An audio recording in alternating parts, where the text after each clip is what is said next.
When it comes to ideology, it is important to know that there is no typical American ideology, but certain demographics um, follow certain ideologies, and sometimes it's kind of uncomfortable because it really requires you to stereotype people and make assumptions about how different people think politically just based on things like race, age, gender, income, and religion.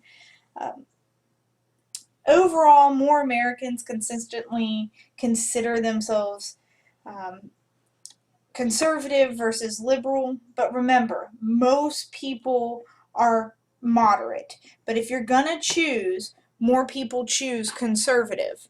And that can be depicted, or it is depicted in these charts right here. Overall, so like most people will call themselves moderate in most of these groups, right? Because that's the color right there. I can't do the freehand one. The only exception is white people. White people will be very willing to call themselves conservative over any other ethnicity. But you can see the group that is the smallest, regardless of race, is liberal. Okay, so conclusion, most people are moderate, and if you're not moderate, then the second most popular is conservative, and the least amount of people are liberal. Okay.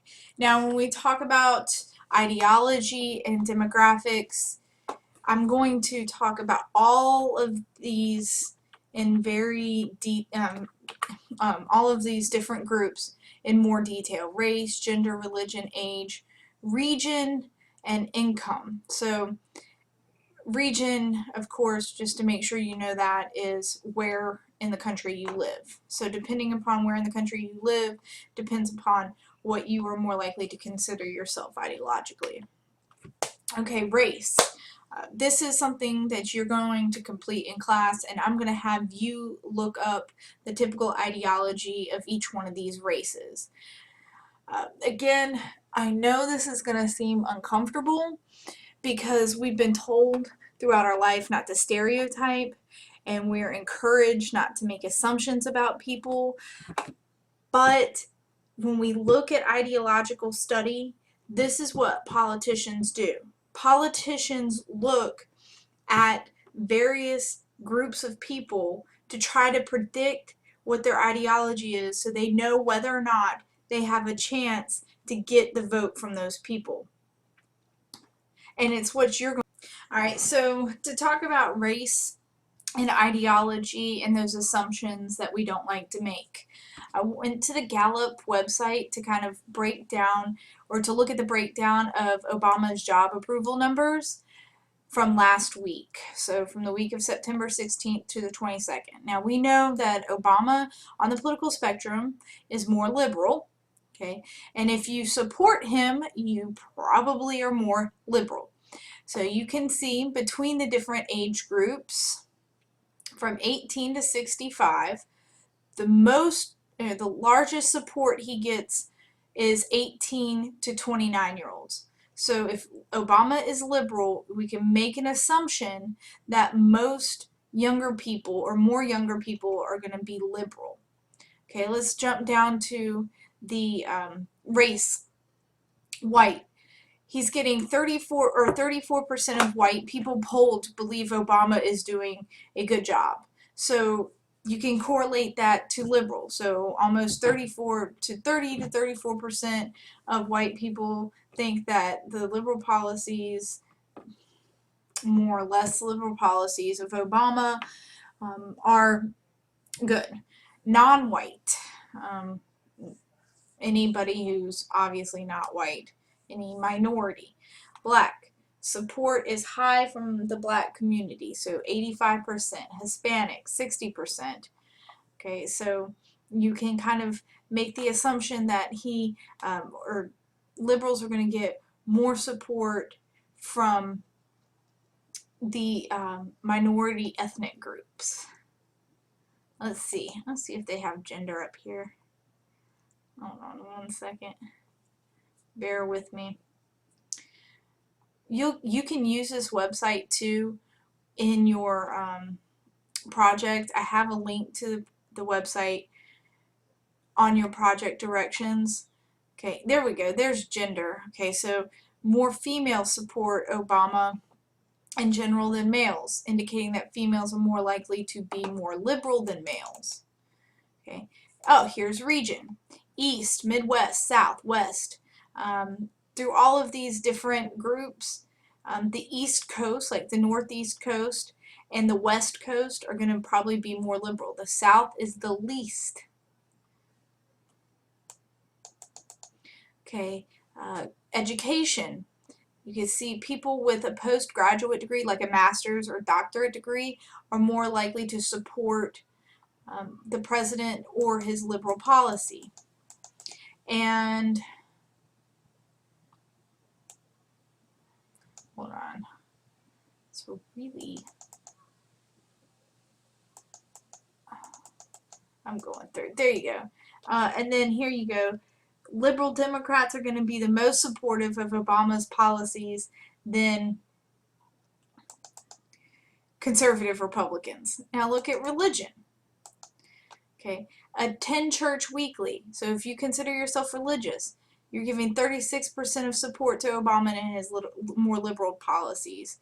And then attend church never. So people who aren't religious, that affects their approval of the president as well. So that's why we try to stereotype people and say, if you are white, go to church, live in the South, and you're 50 plus, you're probably going to be conservative. So if I'm a Democratic candidate, I really don't have any business bothering to talk to you because you probably are going to vote Republican. I'm not going to waste my time. Okay, going back here, just want to make some generalizations about why certain demographics or groups are going to have the tendency to vote a certain way or support a certain ideology. Okay, in general, groups with political clout tend to be more conservative than groups whose members haven't had any political power. And throughout most of our history, white people have had most political power. And it has been those excluded groups that look to solve the inequalities that they have faced. So African Americans benefit from an active government role and an active government role in creating some kind of social equality, like the support for the civil rights bills of the 1960s. And many African American leaders currently would give high priority to things like social welfare and affirmative action policy to assist the progress of African Americans. Okay, so white people have already been the top dog. They don't really understand the need to change government policy to help create this equality because they don't need that help. Whereas African Americans have benefited from that help in the past and they understand the value in it, so they would tend to be more liberal. Hispanics tend to be less conservative than whites. Hispanics are socially conservative though, and Cubans are pretty conservative, but they're less conservative than whites, and if the pattern continues, you might see a slightly more movement to the liberal direction of the political spectrum in American politics. You might see this change, like this number change of liberal support, because the numbers of Hispanics are increasing in our country. Okay. Now, women.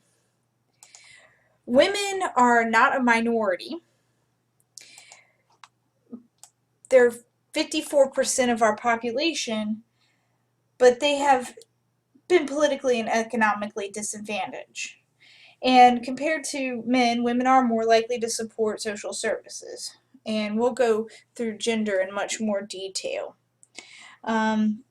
talking a little bit about religion before we move on.